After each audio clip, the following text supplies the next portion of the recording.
নমস্কার বন্ধুরা, আমি অনামিকা। আমার ভালোবাসা রান্নার চ্যানেলে আপনাদের সবাইকে স্বাগত। তো চলুন শুরু করা যাক আজকের রেসিপি। আজকে যে রেসিপিটা আমি তৈরি করছি সেটা হলো একটি 15 দিনে হারিয়ে যাওয়া রান্না, গোবিন্দভোগ চাল দিয়ে মোচার ঘন্ট। রান্নার জন্য আমি একটা মিডিয়াম সাইজের মোচা নিয়ে সেটাকে কেটে ছাড়িয়ে নুন জলে সিদ্ধ করে নিয়েছি। সিদ্ধটা এমন করতে হবে যাতে মোচাটা বেশি গলে না যায়। সেদ্ধ করা মোচার মধ্যে দিয়ে দিচ্ছি প্রথমে একটু পরিমাণে কাশ্মীরি লঙ্কার গুঁড়ো। এই জায়গায় আপনি অন্য এমনি লঙ্কার গুঁড়ো দিতে পারেন। মোচার মধ্যে দিলাম একটু শাহি গরম মশলার গুঁড়ো। এই জায়গায় আপনি এমনি গরম মশলা গরম করে গুঁড়ো করেও দিতে পারেন। মোচার মধ্যে দিয়ে দিচ্ছি একটু পরিমাণ মতো নুন। এখানে আগের থেকেই যেহেতু এটা নুন হানোর জলে সেদ্ধ করা ছিল, তাই নুনটা পরিমাণ মতো দিতে হবে। আমি মোচার মধ্যে দিয়ে দিলাম একটু পরিমাণ মতো চিনি। যেহেতু এটা একটি নিরামিষ রান্না, তাই মিষ্টির পরিমাণটা এখানে বেশি হবে।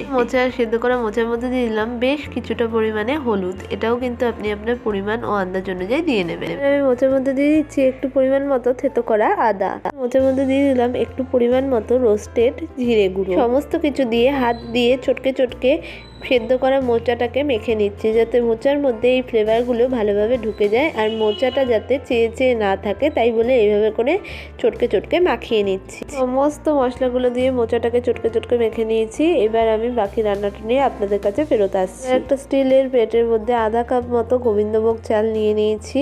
দেখে নিন, একটু পরিমাণ মতো জল দিয়ে চালটাকে আমি ভালো করে ধুয়ে নিচ্ছি। চালটাকে ভালো করে জল দিয়ে ধুয়ে নিচ্ছি। দেখে নিন, এই জায়গায় কিন্তু আপনি চালটা ভিজিয়েও রাখতে পারেন। আমি শুধুমাত্র ধুয়েই দিয়ে দেবো এটাকে। চালটা আমার ভালো করে জল দিয়ে ধোয়া হয়ে গেছে। দেখে নিন, গ্যাস জ্বালিয়ে কড়াই বসিয়ে তার মধ্যে দিয়ে দিলাম হাফ চামচ মতো সাদা তেল। এই জায়গায় অন্য কোনো তেলও ব্যবহার করতে পারি। কড়াইতে আমার তেল গরম হয়ে গেছে। এবার আমি এই গোটা জিরেটা এর মধ্যে ফোড়ঙে দিয়ে দিলাম। তেলের মধ্যে ফোড়ন দিয়ে এবার ধোয়া যে চালটা ধুয়ে রেখেছিলাম সেই চালটা এর মধ্যে দিয়ে দিলাম। চালের সাথে জিরেটাকে 5-6 মিনিট ধরে ভালো করে ভেজে নিচ্ছি, যাতে চালের মধ্যেকার ট্রান্সপারেন্ট ব্যাপারটা বেরিয়ে আসে এবং চালটা কুরকুরে হয় আর খেতে যেন আরো টেস্টি হয়।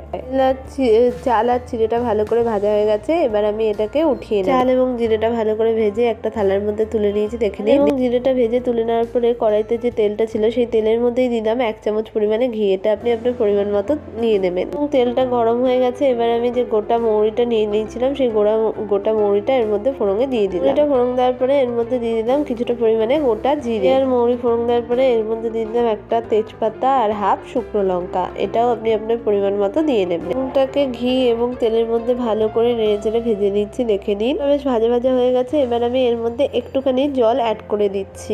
দিয়ে ফোড়নটা নেড়ে চেড়ে মিক্সড করে নিচ্ছি, যাতে এই ফোড়নটা পুড়ে না যায়। এর মধ্যে দিয়ে দিলাম একটু পরিমাণে লঙ্কার গুঁড়ো। এটা আপনি কাশ্মীরি লঙ্কার গুঁড়ো বা এমনি লঙ্কার গুঁড়ো যে কোনো কিছুই দিতে পারেন। এবার আমি এর মধ্যে দিয়ে দিলাম একটু পরিমাণে গরম মশলার গুঁড়ো। এই জায়গায় এমনি গরম মশলার গুঁড়ো দিতে পারে। কাশ্মীরি লঙ্কার গুঁড়ো আর হলো গরম মশলার গুঁড়ো দেওয়ার পর এর মধ্যে দিয়ে দিলাম কিছুটা পরিমাণে হলুদ গুঁড়ো।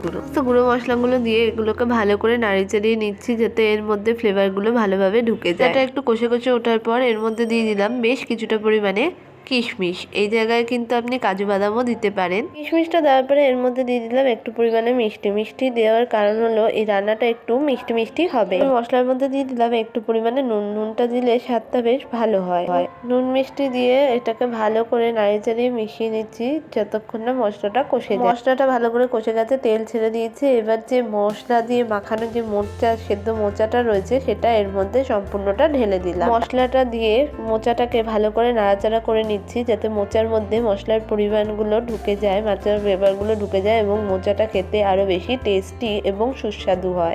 মোচার সাথে মশলাটা মিক্সড করা হয়ে গেছে। এবার আমি ভেজে রাখা চাল এবং জিরেটা এর মধ্যে ঢেলে দিলাম। রাখা চালটার সাথে মোচাটাকে ভালো করে মিশিয়ে নিচ্ছি, যাতে মোচার ফ্লেভারটা চালের মধ্যে ভালোভাবে ঢুকে যায়। সাথে চালটাকে ভালো করে মিক্সড করা হয়ে গেছে। এবার আমি মোচাটাকে সমস্ত মশলা দিয়ে যেই বাটিতে রেখে রেখেছিলাম সেই বাটি ধোয়া জলটা এর মধ্যে দিয়ে দিলাম। চাল, মোচা এবং মশলার সাথে জলটাকে ভালো করে মিশিয়ে নিচ্ছি, যাতে জলের মধ্যে এই ফ্লেভারগুলো ঢুকে যায় এবং চালটাও বেশ বড় বড় ভাত ভাত হয় এবং মোচাটাও যাতে ভালোভাবে আর একটু সিদ্ধ হয়ে যায়। ঢাকা দিয়ে দিচ্ছি বেশ কিছুক্ষণ, মানে 15 থেকে 20 মিনিটের জন্য। 20 মিনিট হয়ে গেছে। এবার ঢাকনা খুলে দেখে নিচ্ছি এটা কতটা সিদ্ধ হয়েছে। এখানে চালটা অনেকটাই সিদ্ধ হয়ে গেছে, ভাত ভাত হয়ে গেছে। আর বাকি জলটুকু নিয়ে আমি টানিয়ে নিয়ে আবারও ফেরত আসছি। জল শুকানোর জন্য 5 মিনিটের মতো ঢাকা দিয়ে দিয়েছিলাম। এই জলটা একেবারে কিন্তু শুকিয়ে এসছে। এবার আমি নেড়ে চেড়ে রেখে নিচ্ছি। এটা কতটা হয়েছে। হ্যাঁ, এটা মোটামুটি হয়ে গেছে, চালগুলো বেশ ভাত ভাত হয়ে গেছে। এবার আমি এটাকে নামিয়ে নিয়ে আপনাদের কাছে হয়ে গেছে আমাদের আজকের রেসিপি, গোবিন্দভোগ চাল দিয়ে মোচার ঘন্ট। রেসিপি তো আমার তৈরি করে হাতে চলে এসছে। এবার আমি এটাকে টেস্ট করে দেখবো এটা ঠিক কেমন হয়েছে।